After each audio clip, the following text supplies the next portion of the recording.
دیکھو اگر حضرت یوسف علیہ السلام کا واقعہ آپ ہر مسلمان جانتا ہے، قرآن کریم کے اندر آیا ہے کہ ایک عورت نے ان کو گناہ کی دعوت دی، گناہ کی پیشکش کی، دروازے بند کر دیے،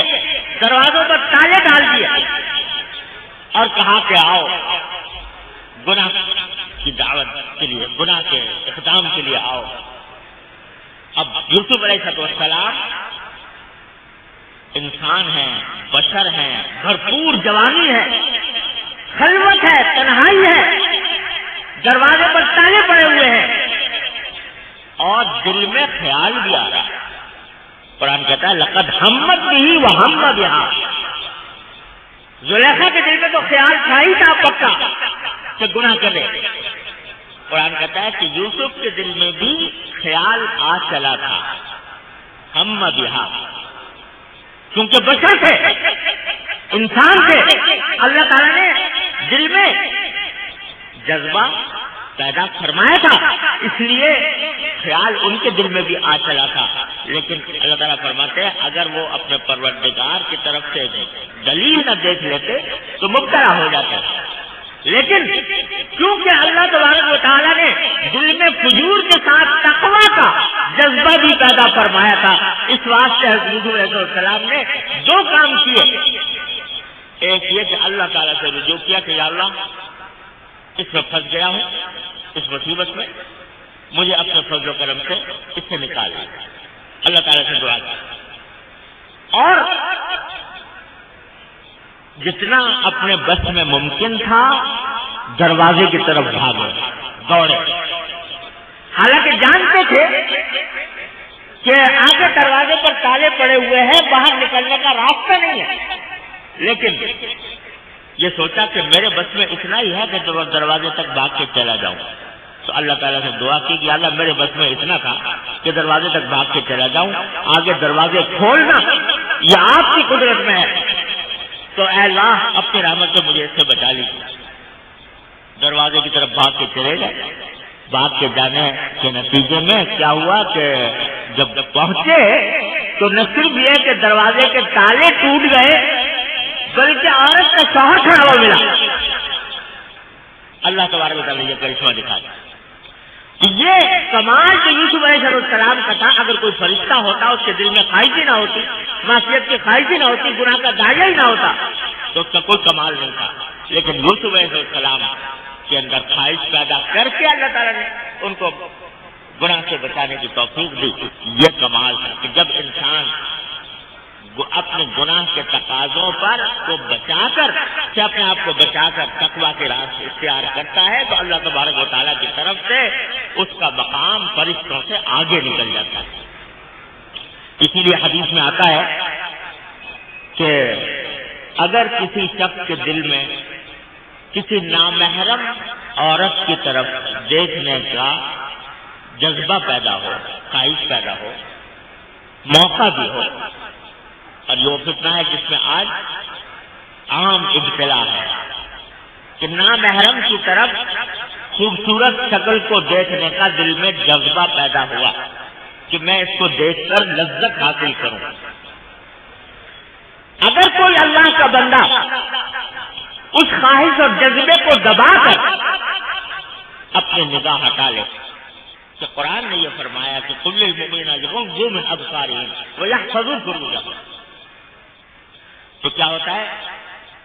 حدیث میں آتا ہے کہ جو شخص ایسا کر لے اس کو اللہ تعالیٰ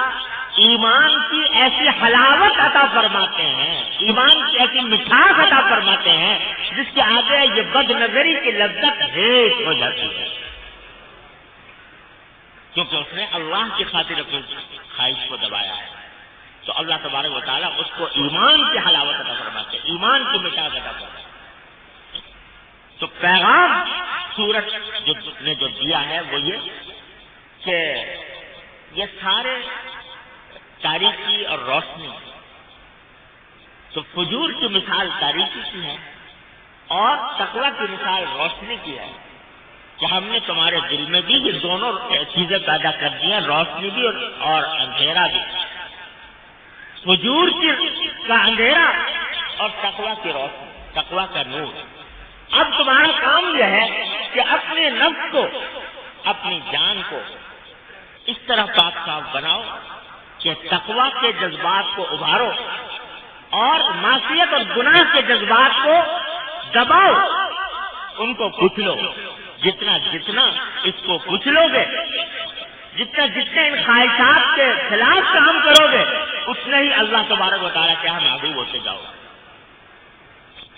اقبال مرحوم نے، یہ ہوتا کیا ہے جب انسان کے دل میں خواہش پیدا ہوئی تو فلاں گناہ کر لوں، بد نظری کر لوں، غیبت کر لوں، جھوٹ بول لوں، رشوت لے لوں، یہ گناہ کا داعیہ دل میں پیدا ہو تو دل اگر اس کے خلاف کام کرے دل مچلتا ہے، دل کو صدمہ ہوتا ہے بظاہر دیکھنے میں کہ میرا دل چاہ رہا تھا، میں نے اپنے آپ کو ہٹا لیا۔ لیکن یہ دل تو اللہ تعالیٰ نے بنایا ہی اس لیے ہے کہ اس پر چوٹیں ماری جائیں، یہ بنایا اس لیے اللہ تبارک و تعالیٰ نے کہ اس پر چوٹیں مار مار کر اس کو اللہ کی تجلی گاہ بنا دیا جائے۔ اقبال مرحوم بعض اوقات بڑی عارفانہ باتیں کرتے ہیں، اللہ شاعر مشرق اقبال، وہ کہتے ہیں کہ تو بچا بچا کے نہ رکھ اسے، تو بچا بچا کے نہ رکھ اسے کہ یہ آئینہ ہے وہ آئینہ، دل کے بارے میں کہتے ہیں، تو بچا بچا کے نہ رکھ اسے کہ یہ آئینہ ہے وہ آئینہ، جو شکستہ ہو تو عزیز تر ہے نگاہ آئینہ ساز میں۔ یہ دل جو ہے یہ اللہ تبارک و تعالیٰ نے بنایا اس لیے، تو بچا بچا کے رکھنا چاہتا ہے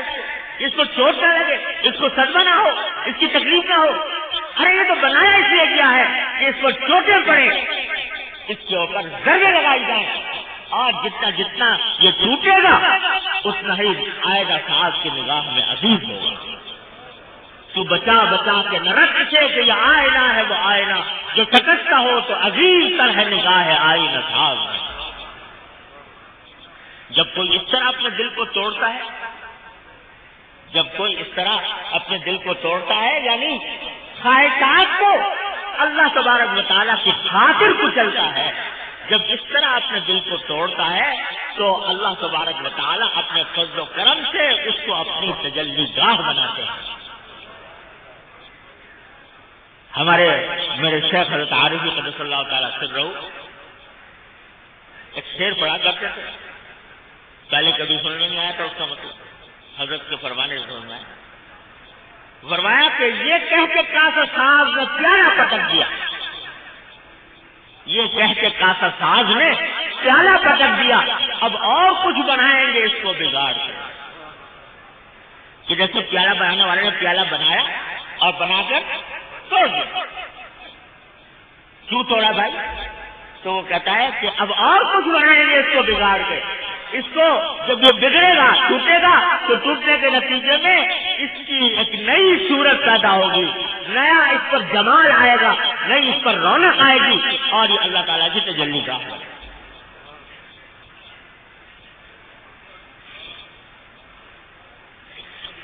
اور کبھی میں بھی شعر کہہ دیا کرتا تھا، تو ایک شعر میں نے کہا تھا یہی مضمون کہ درد دل دے کے مجھے اس نے یہ ارشاد کیا، درد دل دے کے مجھے اس نے یہ ارشاد کیا، اب ہم اسی گھر میں رہیں گے جسے برباد کیا۔ درد دل دے کے مجھے اس نے یہ ارشاد کیا، ہم اسی گھر میں رہیں گے جسے برباد کیا۔ تو ہم نے تو دل بنایا اس لیے ہے، اللہ تعالیٰ فرماتے ہیں ہم نے دل بنایا اس لیے ہے کہ جتنا تم اس کو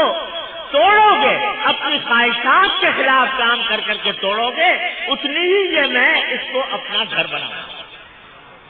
ہم اسی گھر میں رہیں گے جسے برباد کیا۔ اور یہی مفہوم ہے اس حدیث کا، ان اللہ مع المنکسرۃ قلوبہم، اللہ تبارک و تعالیٰ ان لوگوں کے ساتھ ہوتا ہے جن کے دل ٹوٹے ہوئے ہوتے ہیں، جن کے دل ٹوٹے ہوئے ہوتے ہیں، جو اس دل کو اللہ کے خاطر توڑ، کہ خواہشات، یہ فجور کی خواہشات اس کو بلا رہی ہے ایک طرف، لیکن وہ اللہ کی خاطر ان خواہشات کو کچلتا ہے، ان کو دباتا ہے اور دوسری طرف جاتا ہے تو اللہ تبارک و تعالیٰ اس کو اپنی معیت عطا فرماتا ہے، اللہ تعالیٰ اس کا ساتھی بن جاتا ہے۔ ہم اسی گھر میں رہیں گے